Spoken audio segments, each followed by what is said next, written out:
Hey folks, and welcome back to another video. If you're new here, my name is Dee and I make lifestyle content that includes my health and fitness and everyday life.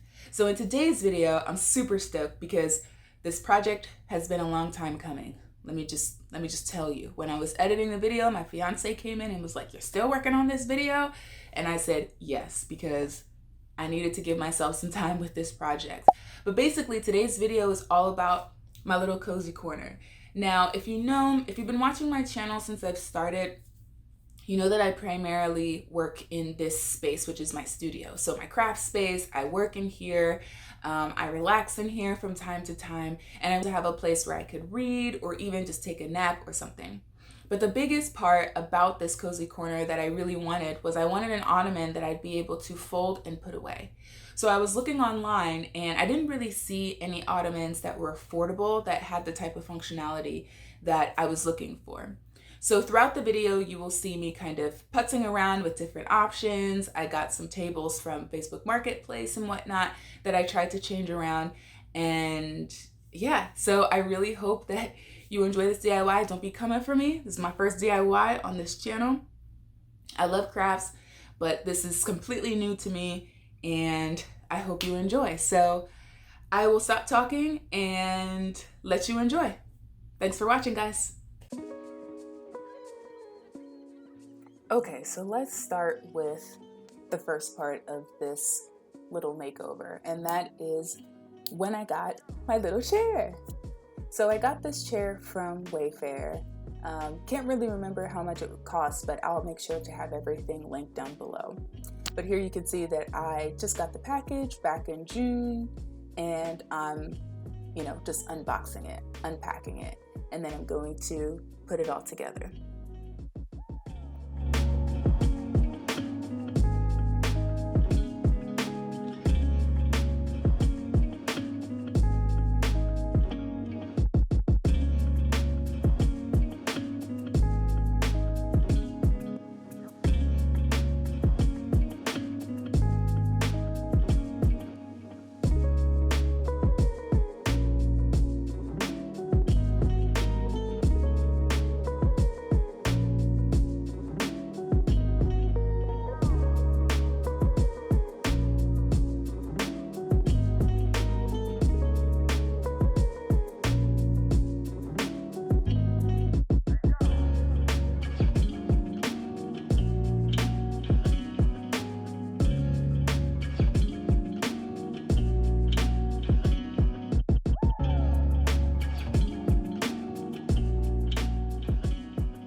So here we are, our lovely pink velvet, slightly tufted chair.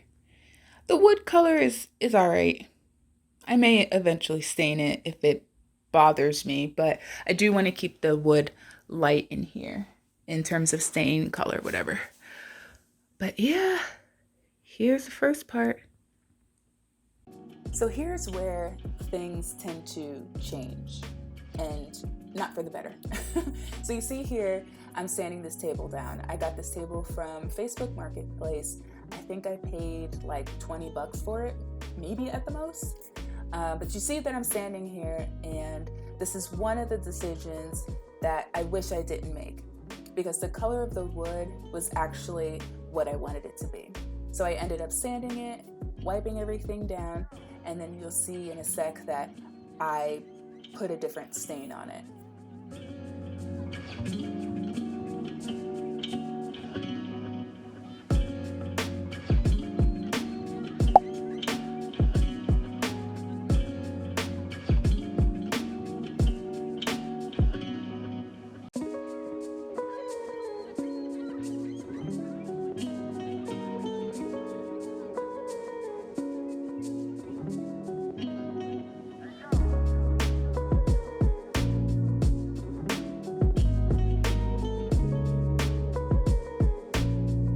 I'm doing the most janky DIY jobs, but I feel like because I'm really the only person who's going to be using this or even seeing it, really, even like my fiance will see it, but he don't really care. I'm not being too crazy on the specifics. So I'm going to spray paint these white in this satin protective enamel spray paint from Rust-Oleum. I feel like Rust-Oleum is always in YouTube videos for DIY projects. But so you can see here they're dark legs, and I don't like dark furniture. So I'm really only going to spray paint up to here, simply because I don't need the ring part to be sprayed. It's not going to ever be seen by anybody.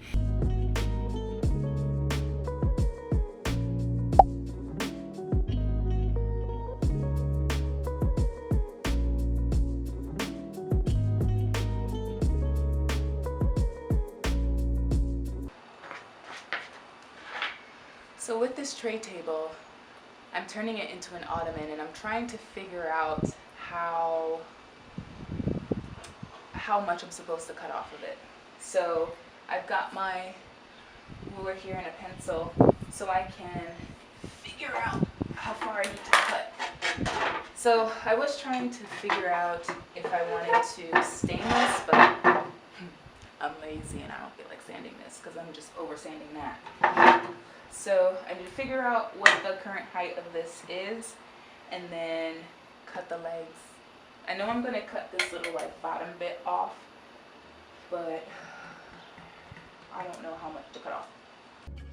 So here I'm measuring the table because I needed to figure out how short I needed to make it so that, you know, my legs weren't above my head when I sat down with the ottoman. So here, after I made the appropriate, measurements, I had my fiance help me to cut the legs off. Here I'm sanding it. At this point, I had put some wood filler into the places where there was some wood missing, and then I just, sanded it down. Okay, I'm here. Hello, you just won't see my face. So I'm kind of running into a dilemma. So as you can see, my fiance cut the legs, and then I'm pretty sure I showed you this already, but I did put some wood filler at the bottom, and was hemming and hawing about whether or not to stain them, to paint them, maybe do like a white cap around the bottom just to like cover that up a bit. But anyways, so this isn't the reason why I'm kind of bringing you guys onto the floor with me. So he cut the legs, and I'm gonna show you what it looks like when it's folded. So obviously you can see that the legs are a little wonky, and that's because there's nothing in between here like you see on traditional tray tables. So you can see that it's standing, it's great, but it's not stable like at all, right? And you can see the difference in the like weight distribution. There's like so much space here, and then all the weight is meant to like, be balanced on these two. So there's only like a few inches that, is in between these two legs, when it really should be as wide as these two, or like at least twice the width as this. So problem number one is this. Let me get in closer. Is this. So this doesn't, and let me see if I can show you so if you look here, this is not a screw. It's like some sort of special something. So I can't remove it with a screwdriver. I think I would have to just pry it somehow and try to rip it out. Drill a hole further up so that there's more weight distribution. So instead of it being like that, it'll be a little bit wider and not so unstable. So I was thinking, okay, I can just have my fiance cut the legs again right above these little like special, non-screw thingies. And so I did actually mark, and I think you can see, yeah. So you can see that I marked both of them right above where it should, get cut. So I'm thinking to myself, okay, if I have him cut the legs even shorter, that'll be perfect. Wrong. And the reason why I'm wrong is because once I take this little screw bit out, it's going to cause the two sets of legs to not be conjoined anymore, which means that the one that has the bar with it right here is literally just going to be flopping around. So I have to try to figure out some way to make this work. I have no idea what I'm going to end up doing. I will obviously film that and show you guys what I end up doing with it, but it's turning out to be a little bit more convoluted than I thought, and I'm probably going to have to go back to the hardware store. So after a long hiatus of about 3 months, because I was super frustrated with the project, I decided to come back to it. So I decided to completely change the way that this ottoman opens, the way that the legs look, the color of the legs, all of that. So I decided to fuse them together, add some wood filler, and just kind of cover up some of those holes and everything. And then I decided to sand them because I ended up painting them completely white. So as you can see here, I'm sanding each leg, each side, and I actually had to do this a couple of times. So before all of that, I took the fabric that I got from the thrift store that I hauled a couple months back and cut it to size. You'll see in a second that the red pillow that I got, I know, total random purchase to make, but I purchased it specifically for this reason. So you can see that I am measuring it out and seeing what size I need. At first I was only going to use one layer, but then I kept kind of testing it out with my feet and realized that I needed to double it up. Even after I doubled it up, it was still too stiff and too hard. So I used up the scrap pieces in the middle and wrapped that around the top of the ottoman. So as you can see here, I painted the legs white. They have that kind of L design. I bought some hinges that I'm connecting to the bottom of the ottoman that I'm going to connect the legs to.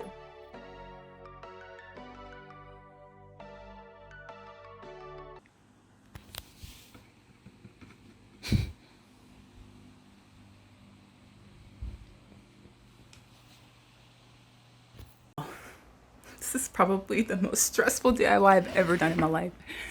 But we've got ourselves an ottoman. It's sturdy. Well, it's on my ruler right now, but it's sturdy. You can see the hinges, which I'm not too pressed about, at least at this point, because it is what it is. But legs are looking pretty good. But let me show y'all something. Let's see if I can find it. Well, first off, you see this? This is a piece of the leg. Whoops. That came off, okay? Oh, here it is. Look at that. Right here. It's split. And I'm so sad. But you live and you learn. I'm just going to keep it moving. Okay, so in order to put these down, you put the lever down. Whoops. You put the lever down, you push it down, and then you put the legs down. And then, of course, you just pop them up. They are a little bit stiff, so I might have to put maybe some sort of oil or something on there. But I'd have to do that to all 4 of them to be able to put them away. So after I attached the hinges and the legs, I folded them down just so that they weren't in the way, and I kind of positioned those little scraps in between the 2 bigger pieces of the cushion, spread them out into the middle of the fabric, and then I put the ottoman on top and then just staple all around. It was super easy to staple. Just be careful if you decide to make some sort of rendition of this DIY, because let me tell you, that stapler was murderous, okay? It was kind of terrifying to deal with. So let's move on to the final touches. It's cold outside, but the fire keeps us warm. We can spend the night beneath the mistletoe. It's cold outside, outside, outside, outside. It's cold outside, outside, outside. Cold outside, outside,